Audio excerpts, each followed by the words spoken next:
Good evening students. మనం classification of elements లెసన్లో ఒక 8 మార్క్స్ క్వశ్చన్ వస్తుంది ఇంటర్ ఫస్ట్ ఇయర్లో మనకి. అందులో కనుక మనం చూసినట్టయితే ఆ question, how are the quantum numbers n, l and ml arrived at? Explain the significance of these quantum numbers. This will be the question. It will be appeared in your question paper. So మనకు 4 quantum numbers ఉంటాయి. 4 రాసినా తప్పు లేదు, కానీ ఇక్కడ క్వశ్చన్లో 3నే ఇచ్చారు. మీరు 3 రాసినా 4 రాసినా మార్క్స్ ఫుల్ పడతాయి, కానీ రాసిన 3 పర్ఫెక్ట్ గా రాయాలి. Okay right. First quantum number is principal quantum number. It was proposed by Bohr, Niels Bohr. Okay, it is denoted by small n. Principal quantum number is denoted by small n, and n value starts from 1, 2, 3, 4, so on, so on, so on. Remember, n value starts from 1, not from 0. Starts from 1, and significance for all each quantum number. For significance, you will get 1 mark. All the remaining points gets 1 mark, but for only significance, you will get 1 mark. For 3 quantum numbers, significance 3 marks. That's all. For principal quantum number, significance indicates the size and energy of orbit. Significance is nothing but what you will know by that particular quantum number. ఆ quantum number నుంచి నువ్వు ఏం తెలుసుకుంటావు అని చెప్తుంది అనమాట. Second one, azimuthal quantum number. 10th class లో azimuthal quantum number అంటాము, యాంగులర్ మొమెంటమ్ క్వాంటమ్ నంబర్ అని కూడా అంటారు దీన్ని. Okay, so angular momentum quantum number proposed by Sommerfeld, and it is denoted by small l, and l value starts from 0, 1, 2, 3, so on, so on, so on, up to n minus 1. ఇక్కడ మీరు తెలుసుకోవాల్సిన point ఏంటంటే angular momentum quantum number l depends on n. అర్థమైందా? n values depends on n values. l values depends on n values. For each n value starts from 0 to n minus 1. అర్థమైందా? So అది ఎట్లా అనేది మనం next ఇవి brief గా చెప్పుకున్న తర్వాత దానికి ఒక టేబుల్ వేసుకొని చెప్పుకుందాం. నెక్స్ట్ చెప్పుకుందాం. l value starts from 0 to n minus 1, principal quantum number. Okay, significance. మరి ప్రిన్సిపల్ క్వాంటమ్ నంబర్ తోటి మనకి ఏం తెలుస్తుంది? సైజ్ అండ్ ఎనర్జీ తెలుస్తుంది కదా. యాంగులర్ మొమెంటమ్ క్వాంటమ్ నంబర్ తోటి మనకి ఏం తెలుస్తుంది? Shape of the orbital. Okay, angular momentum quantum number indicates about the shape of the orbital. Next ఏంటి? Magnetic quantum number. Magnetic quantum number was proposed by Landé, and which is denoted by ml. మనం ఇందాక ఏం చెప్పుకున్నాం? angular momentum quantum number depends on principal quantum number అన్నాం కదా. అట్లానే magnetic quantum number depends on angular momentum quantum number. L depends on n, ml depends on l. Okay, m for each l value, ml value starts from minus l to plus l. Okay, minus l నుంచి plus l వరకు ఉంటాయి for each l value.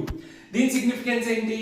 magnetic quantum number explains about the spatial orientation of the orbital space లో ఏ విధంగా arrange అయ్యి ఉంది. X axis లో ఉందా, why axis లో ఉందా, XY ప్లేన్ లో ఉందా, YZ ప్లేన్ లో ఉందా, ఇట్లా స్పేస్ లో ఎట్లా ఓరియంట్ అయ్యింది అని చెప్తారు అనమాట. Last quantum number ms. It was proposed by Uhlenbeck and గోల్డ్స్మిత్.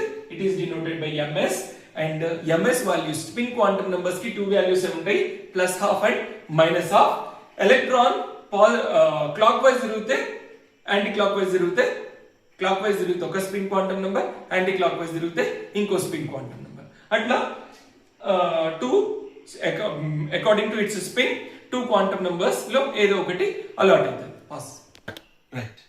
So n principal quantum number n value 1 ఉంటే l వాల్యూ ఎక్కడి నుంచి -0 నుంచి స్టార్ట్ అయ్యి n మైనస్ వరకు ఉంటది కదా. సో 1 - 1 ఎంత? 0. So l value 0. l value 0 అయితే ml వాల్యూ ఏమైతుంది? -0 + 0 ఎక్కడైనా ఉంటుందా? 0 is 0, there is no minus, there is no plus. So l value 0 అయితే ml వాల్యూ 0. మరి l వాల్యూ 0 అయితే మనకేం తెలుస్తుంది? if l value is 0, that is s orbital. Okay, that is s orbital. n value ఎంత? 1. l value 0, 1s orbital. And next one, n is equal to 2. n is equal to 2 ఉంటే l value ఏముంటది? n - 1 ఎంత? 2 minus 1 ఏమైతుంది 1 అవుతుంది. అప్పుడు L values రెండు ఉంటాయి 0 and 1. If L value is 0 ML value 0 and 0 అంటే ఎస్ ఆర్బిటాల్ 2 ఎస్ ఆర్బిటాల్ అవుతుంది. అది అర్థమైందా? Next L is equal to 1 ఉంది కదా, మరి అంటే ఎన్ ఈజ్ ఈక్వల్ 2 కి 2 ఎల్ వాల్యూస్ ఉంటాయి. అందులో 0 దేమో 2s అయితే ఎంఎల్ వాల్యూ 0 ఉంటాయి. ఎందుకు? ఒకటే షెల్ ఉంటుంది ఎంఎల్ లోపల. Okay, so L is equal to 1 అయితే L value ML values ఏమైతాయి?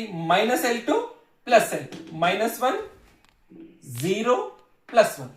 Okay, so minus 1 0 plus 1 are 1. Okay, so అప్పుడు 3 సబ్ షెల్స్ ఉంటాయి. అదేంటి? P orbital. ఎన్నో షెల్ లో? సెకండ్ షెల్ లో P orbital, 2 P orbital. Third shell, third n is equal to 3 అయితే n minus 1 ఎంత? 3 minus 1 2 అవుతుంది. అప్పుడు ఎల్ వాల్యూస్ ఎన్ని ఉంటాయి? ఎల్ వాల్యూస్ 3 ఉంటాయి. కానీ అవేంటి? 0 1 2. ఎప్పటి వరకు? n మైనస్ 1 వరకు.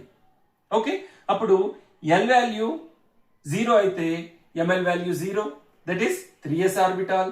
ఎల్ వాల్యూ 1 అయితే that is 3p orbital. ML values minus 1 0 plus 1 ఉంటాయి. అట్లానే ఎల్ వాల్యూ 2 అయితే ఎంఎల్ వాల్యూ మైనస్ 2 మైనస్ 1 0 1 2 ఉంటాయి. అది 3d ఆర్బిటాల్. అట్లానే ఎల్ వాల్యూ 4 ఉంటే ఎల్ వాల్యూస్ n వాల్యూ 4 ఉంటే ఎల్ వాల్యూస్ ఎన్ని ఉంటాయి? 4 మైనస్ 1 3 వరకు. 3 is the highest. 3 is the highest అంటే టోటల్ ఎన్ని? 4 values 0 1 2 and 3. So 4 L value 0 ఉన్నది 4s ఆర్బిటాల్, అది ఒకటే ఉంటది. 4 ఎల్ వాల్యూ 1 అయితే 4p ఆర్బిటాల్, అవి 3 ఉంటాయి. 3 షెల్స్ ఉంటాయి కదా p కి సబ్ షెల్స్. అట్లానే 2 కి d orbital, minus 2 minus 1 0 plus 1 and plus 2. అట్లా 4 d orbital. l is equal to 3 అయితే 4 f షెల్ అవుతుంది. f షెల్ లో మైనస్ 3 నుంచి ప్లస్ 3 వరకు ఉండడం జరుగుతుంది. Minus 3 minus 2 minus 1 0 plus 1 plus 2 and plus 3, total 7 shells ఉంటాయి. ఓకే, ఈ విధంగా ఈ టేబుల్ రాసి ఈ మాత్రం మీరు ఎక్స్ప్లెయిన్ చేస్తే సరిపోతుంది. 8 కి 8 మార్క్స్ పడతాయి. నేను చెప్పిన పాయింట్స్ అన్ని రాస్తూ మీరు కంప్లీట్ గా ఆ టేబుల్ ఈ టేబుల్ అన్ని కంప్లీట్ గా రాస్తే. అండ్ ఇంకోటి ఏంటంటే అక్కడ టేబులర్ ఫామ్ లో మీకు అవగాహన కోసమే చెప్పడం జరిగింది. పారాగ్రాఫ్ వైజ్ రాయాలి. ప్రిన్సిపల్ క్వాంటమ్ నెంబర్ ది ఒక్కొక్క quantum number the paragraph wise రాసేసి లాస్ట్ కి టేబుల్ రాసి దీనికి సంబంధించింది ఎక్స్ప్లెయిన్ చేస్తే 8 కి 8 మార్క్స్ పడితే ఒక్క మార్క్ కూడా కట్ కాదు. You will get. Thank you.